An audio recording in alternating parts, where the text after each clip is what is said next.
सामाजिक, राजनीतिक और सामान्य समाचारों के लिए देखते रहिए EJ TV news live.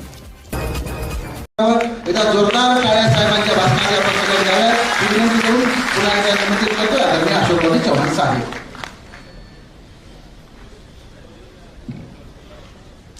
Maharashtra प्रदेश काँग्रेस कमिटीच्या वतीने आयोजित केलेल्या या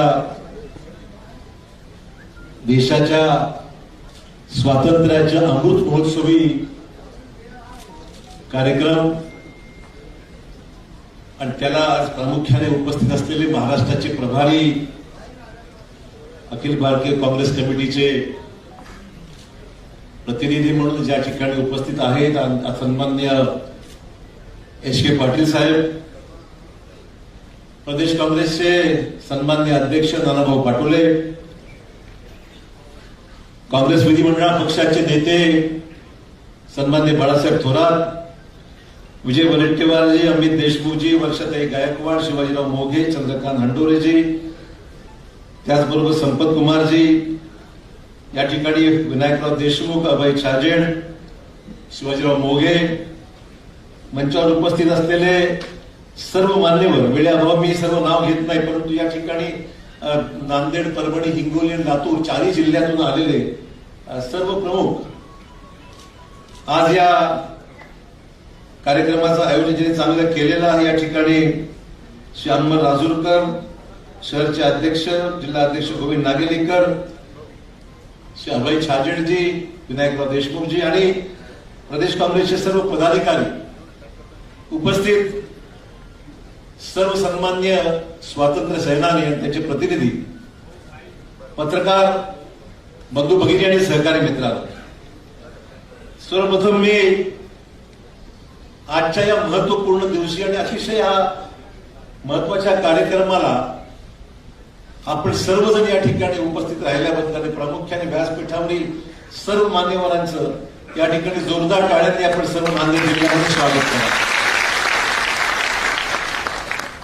जो इतिहास या देशाच्या 75वी स्वातंत्र्याचं 75 वर्ष अमृत महोत्सवी वर्ष, खऱ्या अर्थाने ज्यांनी ज्यांनी या देशाकरिता बलिदान दिलं, योगदान दिलं, त्यांच्यामुळेच आज आपण देशामध्ये आहोत, महाराष्ट्रामध्ये आहोत, लोकशाही मार्गाने पुढे चालत आहोत। जे खास खळगे जे आपल्याला एकंदरीत अनुभवायला मिळतात, पाहायला मिळत आहे, त्यातून मार्ग काढत आपल्याला पुढे जायचं आहे, आव्हानं स्वीकारत पुढे जायचं आहे आणि काँग्रेसची विचारधारा, काँग्रेसची विचारसरणी जी पंडित जवाहरलाल नेहरू, बाबासाहेब आंबेडकर, महात्मा गांधींनी जी त्या लढ्यामध्ये पुढाकार घेऊन देश एकत्र आणला, एक चळवळ उभी केली, सरदार वल्लभभाई पटेलने कणखर नेतृत्वाने देशाला एक मजबूत नेतृत्व दिलं, असे त्या काळच्या सर्व महान विभूतींना खऱ्या अर्थाने सलाम देत असताना त्यांनी आपल्याला मिळवून दिलेलं स्वातंत्र्य आगामी काळात टिकवण्याची जबाबदारी, वैचारिक भूमिका ज्यांनी घेऊन हे सर्व घडून आणलं, त्यांची आठवण आणि त्यांचं बलिदान व्यर्थ जाणार नाही। त्यांनी जे जे या देशाकरता केलं, कष्ट सोसले, मराठवाडा आपण त्यानंतर महाराष्ट्रात सामील झाला, हैदराबाद मुक्ती संग्रामाचा कालावधी आपण बऱ्याच स्वातंत्र्य सैनिकांनी सर्व पाहिलेला, अनुभवलेला आहे। तो महाराष्ट्र आणि हा भारत देश एक संघ, एक विचाराने, सर्व धर्म समभावाची भावना घेऊन आपला अजेंडा विकासाचा, आपला अजेंडा येथे शेकोपार संविधान सांभाळण्याचा, जतन करण्याचा आणि आगामी काळामध्ये या देशाची भक्कम पावलं प्रगतीच्या दिशेत जात असताना जर संविधानाच्या कोणी विरोधात किंवा संविधानाचा विचाराच्या वेगळं कोणी जायचा प्रयत्न करणार असेल, या देशामध्ये वेगवेगळी भूमिका घेऊन इतिहास बदलण्याचा प्रयत्न कोणी करत असेल,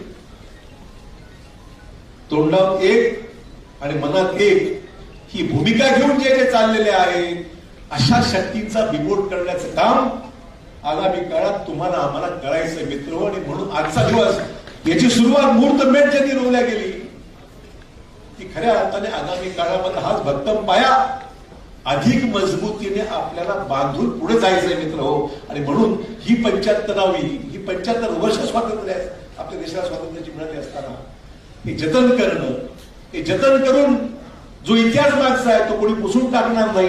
नवीन इतिहास घडवण्याचं काम तुम्हाला आम्हाला एकत्र मिळून करायचं आहे सर्व काँग्रेस जनांना. ही आपली खरी जबाबदारी मित्र मला मुद्दाम सांगितली पाहिजे.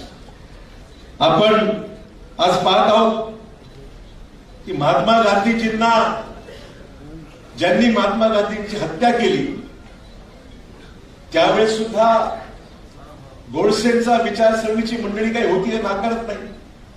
महात्मा गांधीजींना या देशामध्ये आंदोलन केली, या देशामध्ये अहिंसेच्या मार्गाने पुढे गेले, एक चळवळ निर्माण केली. कधी भियाले नाही, कधी मागे कधी पाहिलं नाही. हजारो लाखोच्या संख्येने जनता त्यांच्याबरोबर गेली.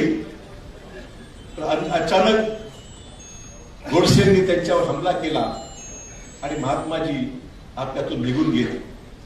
त्या काळात गोडसेंचे विचाराचे सुद्धा काही प्रमाणात लोक होती, नाकारता येणार नाही.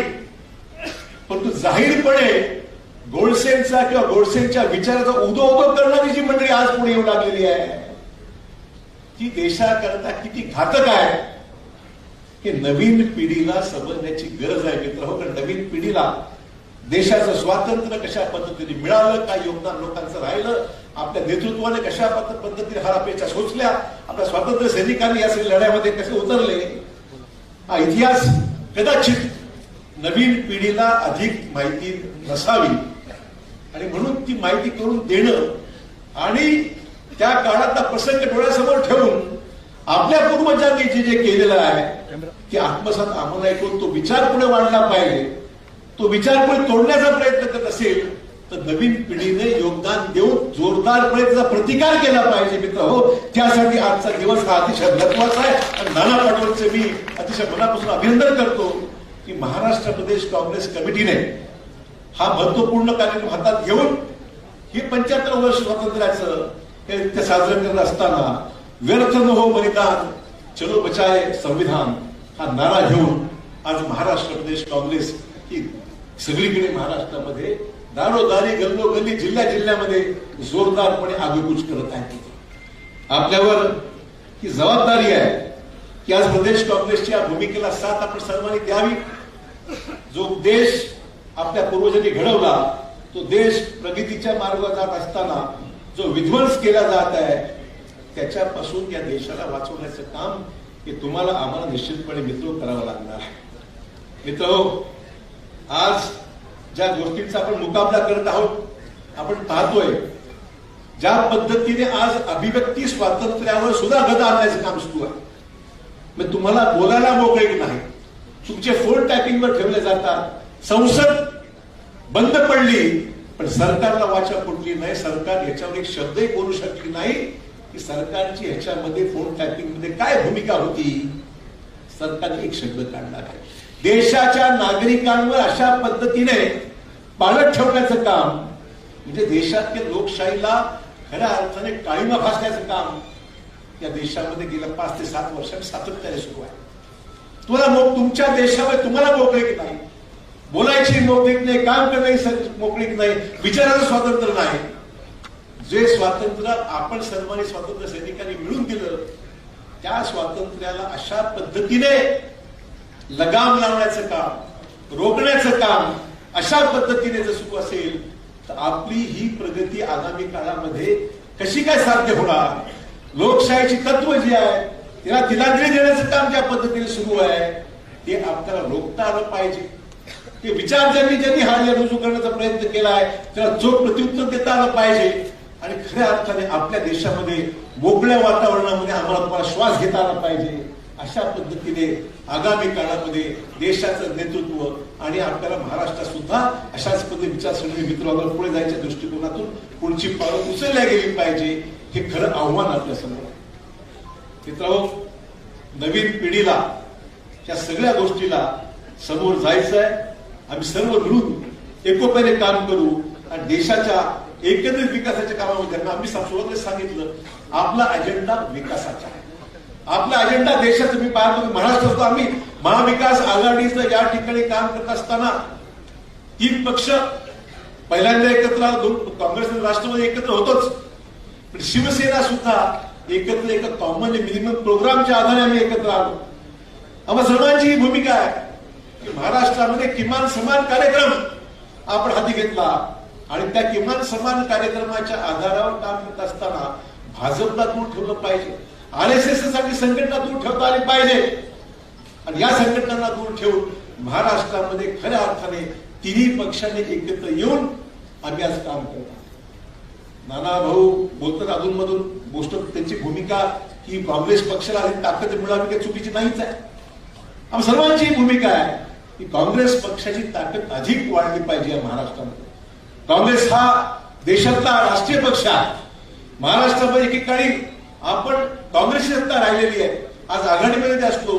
त्या आगामी काळामध्ये काँग्रेसची सत्ता अधिक वाढली, काँग्रेसची संख्या अधिक वाढली पाहिजे, अधिक शक्ती वाढली पाहिजे, काँग्रेसचा विचार अधिक वेगाने पुढे नेता आला पाहिजे. तर काँग्रेसचं नेटवर्क या देशामध्ये या महाराष्ट्रामध्ये फार मोठ्या प्रमाणावर आहे. तर विचार आहे तो की नेटवर्क जे काँग्रेसचं आहे ते विचाराचं नेटवर्क आहे, जे इतकी वर्ष सांभाळलं, जोपासलं, वाढलं, की आपल्या पूर्वजांनी जे काही योगदान दिलं त्या विचाराने आपण एकत्र आलेलो आहोत, म्हणून आतापर्यंत आपण टिकलो. आपल्याकडे काँग्रेसमध्ये नेतृत्व मोठं होतं, नेतृत्वाने स्वातंत्र्य लढ्यामध्ये भाग घेतला. भाजपमध्ये त्या तोडीचा एकही नेता नाही किंवा नव्हता की ज्यांनी देशाचं स्वातंत्र्याचा लढा पाहिला, अनुभवला, भाग घेतला, परिश्रम घेतले. असं एकही नेता भाजपकडे देश पातळीवर नव्हता की त्यांनी देशाच्या स्वातंत्र्यामध्ये काहीतरी योगदान दिले. काही सांगण्यासारखा इतिहासच त्यांच्याकडे नाही, काही सांगण्यासारखा इतिहासच त्यांच्याकडे नाही. आणि म्हणून काँग्रेस मी तर अनेक ठिकाणी पाहिलं की आपण पाहतोय की अनेक ठिकाणी पळवापळवी करण्याचं काम होतं, ते जनावरांना पळवापळवीची काम होतात, निवडणुकीत मतदाराला पळवण्याचं काम होतं, माणसं पळवण्याचं काम होतं. पण भाजपवाले नेते पळवण्याचं काम सुरू केलं आहे. म्हणजे भाजपकडे नेतृत्व नसल्यामुळे स्वातंत्र्याच्या काळामध्ये ज्यांनी योगदान दिलं त्यांना हायजॅक करण्याचं काम सुरू आहे. आणि वल्लभभाई पटेलांचा मोठा पुतळा त्या ठिकाणी गुजरातमध्ये उभारला, आम्हाला अभिमान आहे. वल्लभभाई पटेल लोहपुरुष म्हणून या देशामध्ये गणले गेले, जाणले गेले. एक कणखर नेतृत्व म्हणून वल्लभभाई पटेलांनी देशाचं नेतृत्व दिलं. एवढी दूरदृष्टी होती की सगळ्या या कामामध्ये सरदार वल्लभभाई पटेल एक फार उंच नेतृत्व, उंचीचं नेतृत्व देशाला लाभलं. त्यांचा पुतळा उभारला, आनंदाची गोष्ट आहे. नुसता पुतळा उभारून चालणार नाही, वल्लभभाई पटेलांची उंची गाठायला फार वेळ लागणाऱ्या भाजपवाल्यांना मला मुद्दाम सांगितलं पाहिजे. उंची विचाराची उंची आहे, ही उंची फक्त पुतळा उभारून चालणार नाही, तर प्रत्यक्षात वागण्यामध्ये, बोलण्यामध्ये, कृतीमध्ये जे भाजपला करायचं नाहीये आणि म्हणून देशामध्ये जे काही सुरू आहे ते प्रत्येक ठिकाणी देशामध्ये चांगलं चाललेलं आहे. सुरुंग लावा, जातीवादाला सुरुंग लावायचा आणि समाजामध्ये वाद निर्माण करून आपली पोळी शिजवण्याचं काम, भाजण्याचं काम त्यांनी सुरू केलेलं आहे. त्याच्यापासून तुम्हाला आम्हाला आगामी काळात अधिक सावधतेने पावलं उचलली पाहिजे.